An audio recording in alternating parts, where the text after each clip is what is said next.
On an ordinary day, Mike Smith embarked on his favorite activity, using his metal detector. His passion for this hobby had been with him since childhood. And the dream of uncovering buried treasure fueled his every search. After years of exploration, luck finally smiled upon him. Smith was astounded when his metal detector emitted a loud beep, revealing what appeared to be an ancient buried chain protruding from the ground. Excitement surged through his veins as he carefully excavated the hidden artifact. While he knew he had stumbled upon something significant, he had yet to grasp the full magnitude of his remarkable discovery. Unbeknownst to him, the press and authorities soon became involved, turning Mike Smith's life upside down. Hailing from Wales in the United Kingdom, Smith, an avid metal detectorist since the age of 12, had inadvertently made a name for himself. His metal detecting journey began with a Christmas gift from his father. And from that point on, Smith made it a ritual to indulge in his hobby whenever time allowed. The thrill of the detector's beep signaling a find held a special place in his heart, driving him to explore the outdoors whenever possible. A few years ago, on a rainy day, Smith found himself in a vast pasture, his trusty metal detector in hand. A sudden loud beep echoed, indicating a discovery. As he circled the area, trying to pinpoint the exact location of the buried object, he couldn't fathom what lay beneath the land in the middle of the field. Smith's metal detector beeped again, prompting him to walk a few feet away and make wide circles to narrow down the location. In his attempt to manage expectations, he reminded himself that it might be a commonplace, valueless piece of metal. However, something extraordinary unfolded. The detector beeped once more as Smith moved away from the initial discovery spot, but this time, the beep resonated even louder. Initially, Smith suspected a malfunction in his machine, unaware that he was on the brink of the most significant surprise of his life. Choosing to trust his instincts, he decided to dig in the locations where his metal detector emitted the loudest beeps. After a few minutes of digging into the moist soil, Smith created a hole about a foot wide and 2 feet deep. As he delved deeper, he began to sense something within the hole. Excitement surged as Smith, eager for a genuine discovery, accelerated his digging to unveil the mystery concealed underground. His mind raced with possibilities: ancient treasure, a mineral deposit, or even illicit wealth. As he dug fervently, Smith's wildest dreams and fears were on the verge of realization. Despite having explored this particular pasture before and uncovered some old, albeit worthless pennies in another section, what he extracted from the hole defied expectations. The item in his hands didn't resemble a coin or any familiar object he had encountered. With trembling fingers, Smith raised the discovery to his eyes, wiping away the mud. His metal detector had led him to what appeared to be an ancient ring adorned with engravings on the side. Moreover, the ring seemed connected to the top of a chain that extended deeper into the mud. Driven by curiosity, Smith continued digging with his hands, uncovering the initial pieces of a historical puzzle. Recognizing the potential significance of his finds, he abandoned his trowel and delved further with his hands, clearing more soil from his discovery. Smith's realization proved accurate.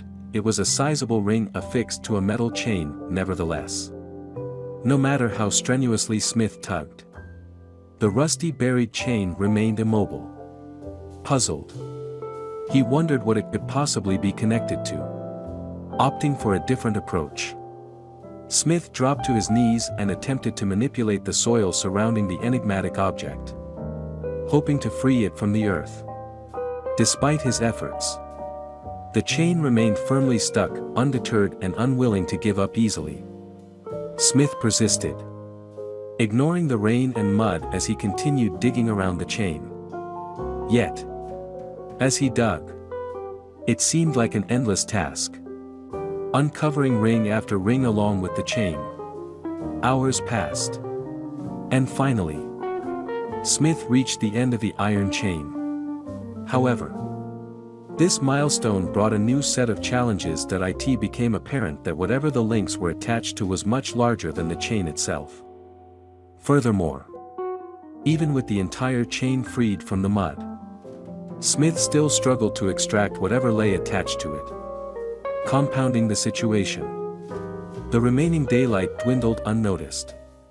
In his fervor for the intriguing find, Smith failed to realize that the sun had started to set, unfortunately.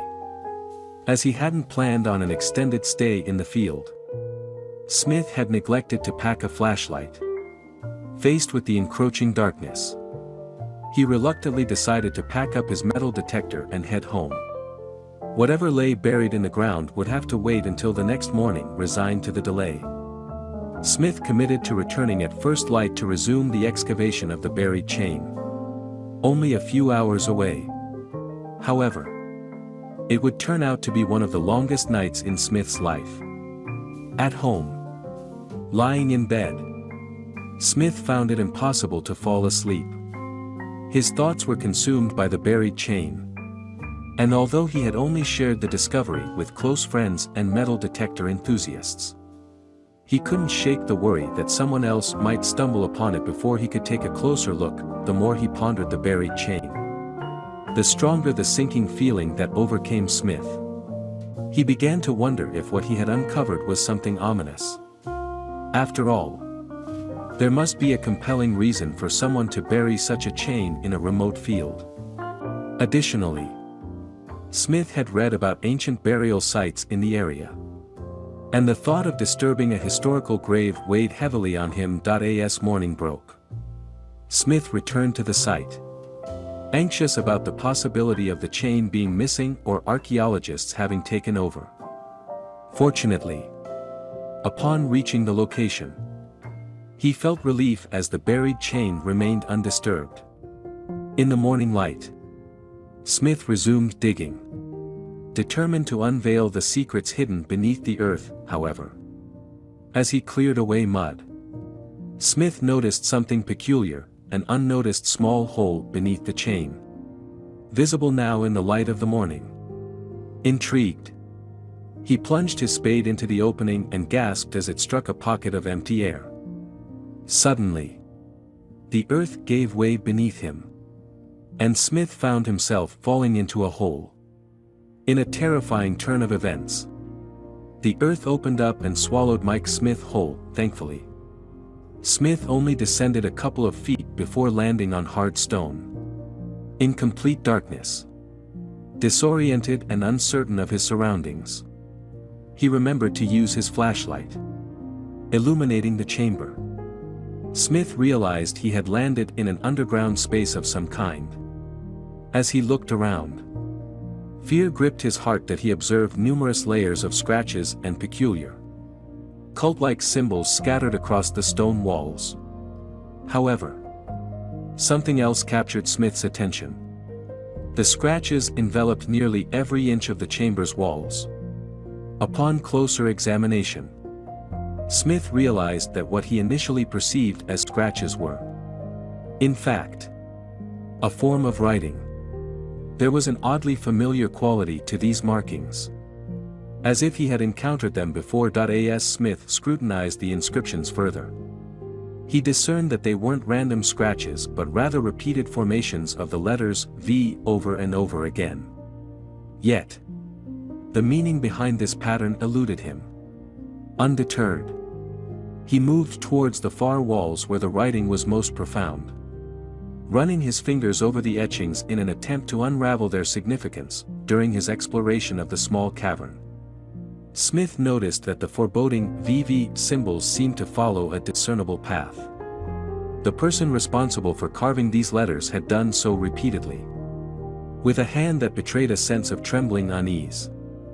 As Smith followed the trail of letters, an unsettling feeling began to settle within him, as if he wasn't meant to be in the cavern in the first place. Ultimately, the mysterious markings guided Smith to a 4-foot hole in the cave's ground.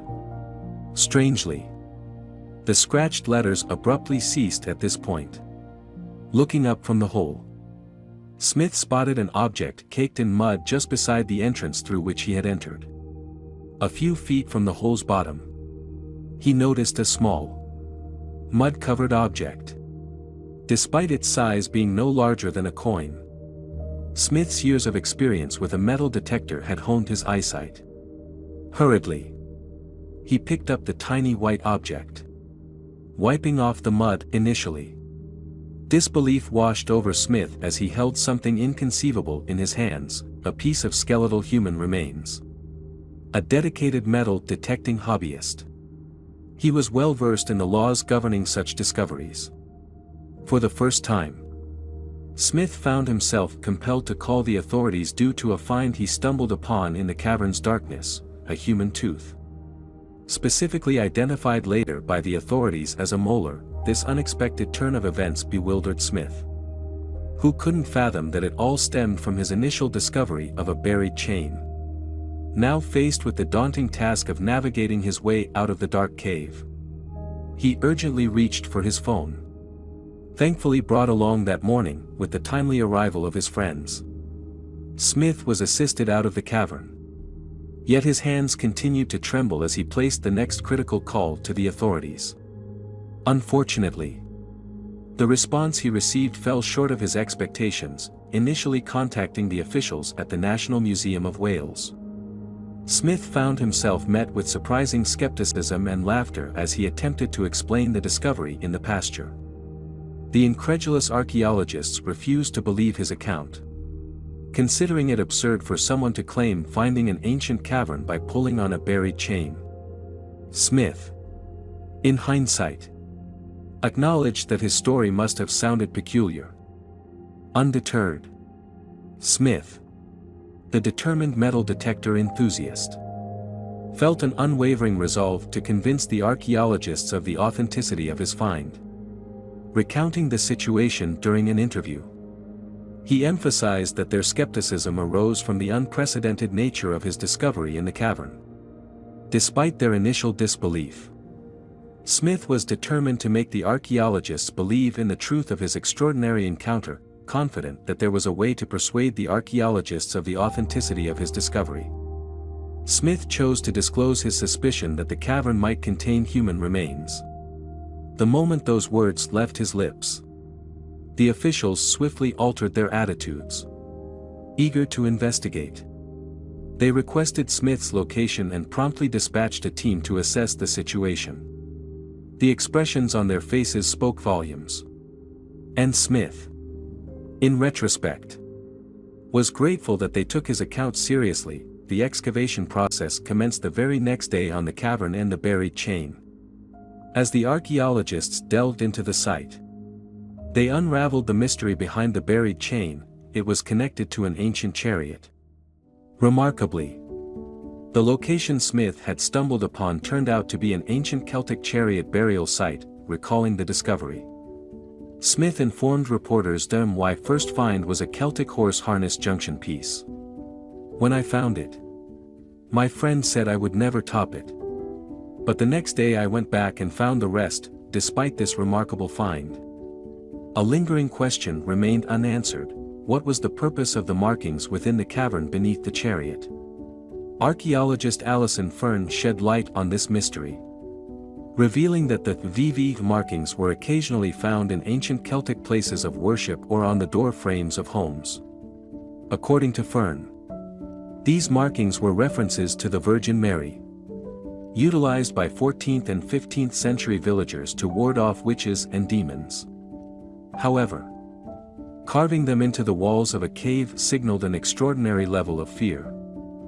Fern expressed her astonishment at the markings, stating, "The markings are incredible. I did actually swear when I first saw them.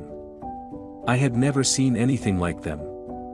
They probably acted as protection from spirits, demons, fairies, and witches. We know that witches were feared, and witch hunts were happening all over Europe. They definitely seem to have some kind of fearful context," Fern remarked. Furthermore, She believed that the markings suggested that something peculiar and unsettling must have been occurring in the town to instill such deep-seated fear in the villagers. Fern compared the witch's marks to worry lines, symbolizing the anxieties prevalent during that period. She described these markings as a form of folk magic, and the hole in the ground potentially represented a kind of Pandora's box. Reflecting on the significance of the witch's marks being in plain sight all along, Fern expressed how witnessing their true meaning revealed will stay with her forever. On the other hand, some individuals, such as Duncan Wilson, the chief executive of Historic England, posited a more rational explanation. Wilson believed that the scratchings were indicative of a different era and not necessarily abnormal levels of fear.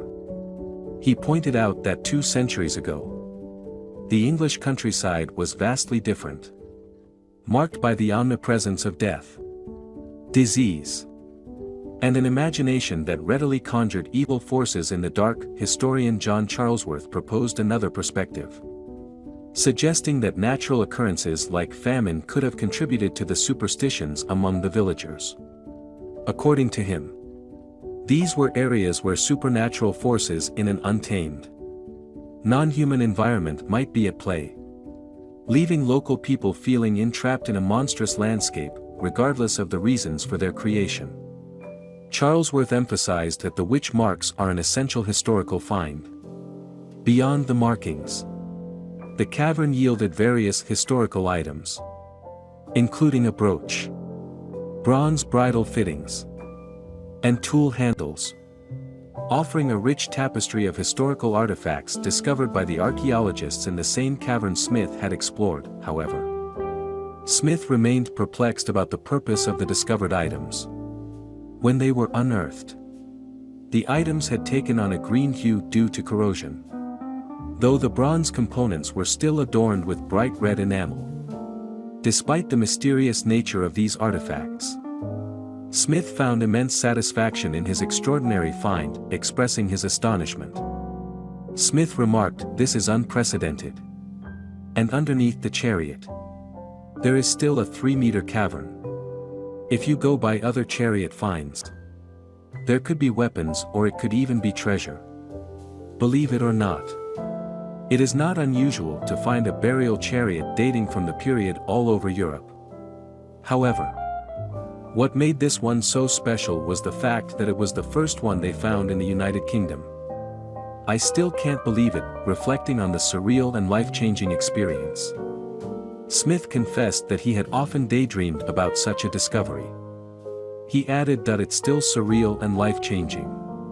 "It was just instinct. I'd read all about chariot burials and just wished it could have been me. So finding this has been a real privilege." Subsequently, the site came under legal protection to preserve its historical significance. Smith, having realized his childhood dreams, also managed to turn a profit from his find. He successfully sold all 34 uncovered items to the museum, including the burial chain and the site itself, while he remained tight-lipped about the exact amount earned. Smith acknowledged making a substantial sum of money. In a gesture of fairness, he shared the proceeds with the landowner who had graciously allowed him to explore and make this remarkable discovery. After years of pursuing his metal detecting hobby on weekends, Smith's dedication had finally paid off in more ways than one. Indeed, his discoveries held such significance that museums swiftly engaged in a competition to secure the privilege of utilizing them first. Since the unearthing, Smith's findings have become an exceedingly coveted prize. And it wasn't solely the National Museum of Wales that sought to acquire them for their archives. Meanwhile, Smith found it incredulous that what commenced as an ordinary day had transformed into a memory he would cherish forever. Following the acquisition, a spokesperson from the National Museum of Wales expressed enthusiasm, characterizing the site as a thrilling Iron Age discovery. Furthermore, he suggested that it could evolve into a more extensive project in the future. A comprehensive excavation of the site and analysis of the findings must be conducted to fully comprehend their significance. Consequently, The site is now under complete legal protection. The Museum of Wales has ambitious plans for Smith's site. And a preliminary excavation was collaboratively undertaken by A.M. Gupta Simra and Dai Fed Archaeological Trust over the summer. Partially funded by Cadwa. As per the museum spokesperson, A.M. Gupta Simra is actively working with partners to continue the exploration of this treasure case and is in the process of formulating a detailed, fully funded proposal for further investigation. The intention is to develop a broader museum project that provides opportunities for local communities to engage in uncovering new narratives about their prehistoric past. These initial steps are just the commencement of the museum's extensive plans, Adam Quilt, the principal curator of the museum, elucidated that these chariot pieces may have borne witness to pivotal historical events of the time when Iron Age communities defended their ways of life and identities against the expanding Roman Empire. He acknowledged that endeavors of this magnitude demand significant organization and funding. We've collaborated with various partners to assemble the necessary resources to sustain the investigation. Meanwhile, Mike Smith takes pride in his discovery and has intentions to continue his metal detecting pursuits. This find stands as the most significant metal detecting discovery to date, as no metal detectorist has ever uncovered a chariot before. While hoards have been found, the presence of an ancient chariot attached to a burial chain is unprecedented. In a similar vein of extraordinary discoveries during routine work, Mr. Luciano Fagiano, a 60-year-old who spent his entire life in Lecce, Italy, a city not renowned for tourism like Rome but known for olive oil and ceramics production, made a remarkable find. Fagiano, who grew up in Lecce, had different aspirations than working in agriculture or ceramics. He envisioned running his own business, specifically an Italian restaurant, to potentially attract tourists to the area. After years of waiting, Fagiano finally realized his dream, acquiring a building to establish his restaurant. However, during the renovation of the bathroom before the grand opening, he encountered significant water-related issues. Upon closer examination, Fagiano discovered that a leaking pipe in the toilet was the culprit. Undeterred, Fagiano, along with his sons, started excavating to address the pipe issue. While confident he could fix the pipe himself, little did he know that this endeavor would lead to the greatest adventure of his life. While tracing the pipe to locate the leak, Fagiano and his sons stumbled upon something truly extraordinary, something beyond their wildest imaginations. As they followed the pipe, they encountered a peculiar feature, a false floor. Intrigued, they embarked on the task of dismantling the floor, not anticipating the astonishing revelation that awaited them, piece by piece. As they removed the false floor, the Fagiano team had to contend with bags and bags of rubble and dirt. Realizing they had underestimated the volume of material standing between them and the pipe, undeterred, Fagiano and his team remained resolute in their determination to unveil the mysteries concealed beneath the enigmatic building. After successfully breaching the false floor, the Fagiano team made a jaw-dropping discovery. It turned out that Fagiano's new building was constructed atop an ancient treasure that had been concealed for centuries. To learn more about their remarkable find, stay tuned for further revelations.